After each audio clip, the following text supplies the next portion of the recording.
Dis-moi Géraldine, tu parles tout le temps de château, mais on est bien dans un palais? Allez, viens, je t'emmène comprendre la transformation de château en palais. À la Révolution, le château est vraiment la représentation des privilèges, du pouvoir. Il va subir des dommages, notamment la façade qui va être martelée et les sculptures des bas-reliefs vont être abîmées. Et c'est là qu'ils vont être aussi ensuite remplacés par les légendes des clèves que tu connais déjà. Le bâtiment est vendu en bien national et il va être occupé par la ville et le département.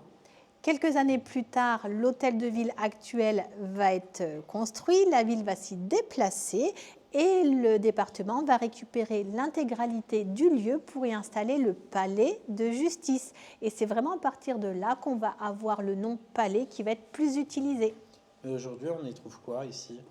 Donc le palais de justice va ensuite être déplacé au palais épiscopal derrière la cathédrale et c'est surtout dans les années 80, sous le mandat de Pierre Bérégovoy, que des chantiers successifs vont se poursuivre avec notamment les réaménagements des salles. Tout à fait au troisième étage, on va trouver la salle du conseil municipal. Au deuxième étage, il y a les salles d'apparat qui sont utilisées en salle de réunion, d'exposition, où il y a toutes les armoiries d'ailleurs. Un jour, on ira.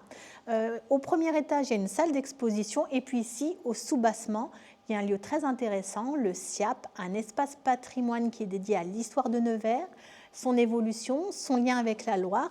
Et puis aussi, tu peux nous retrouver à l'Office de tourisme.